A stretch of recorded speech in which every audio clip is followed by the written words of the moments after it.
होठो पर लिपस्टिक बका था कलर के चुना जस गोर भइल गलिया निखर के कहो होठो पर लिपस्टिक बका था कलर के चुना जस गोर भइल गलिया निखर के तोहर साबा विचार आवा हो जाना पर मौका मिली त चूकब ना सुना जवानी तो हजारदा के पुराने भइल चबाबिल की ठूक बना जवानी तो हजारदा के पान भइल चबाबिल की ठूक बना भोरिया तनी करे जाओ जोर जाइबो म्यूजिक बाय आर्या शर्मा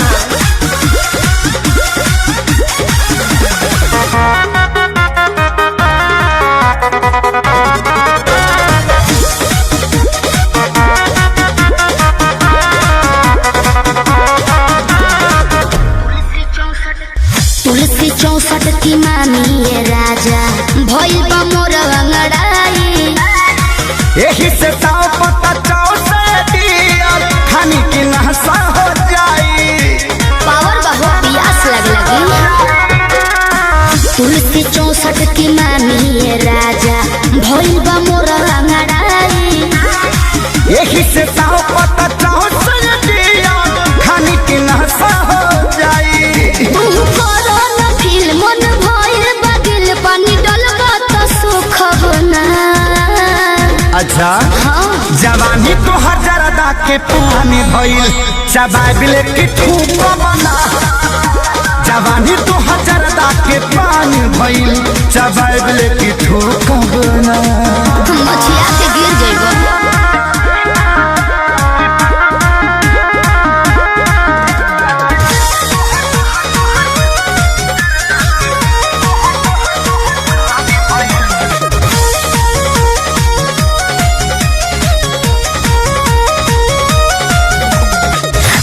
बनी कलकत्ता के भइल तोहरे ला कटल सुपारी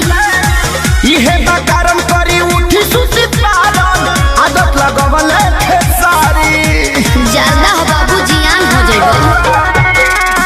पता बनी कलकत्ता के भइल तोहरे ला कटल सुपारी इहे बकारम करी उठी सुती पारन आदत लगवल खेसारी रोजे आंसू विवेक खाई चाहे के खलाइन दी है तरू कब ना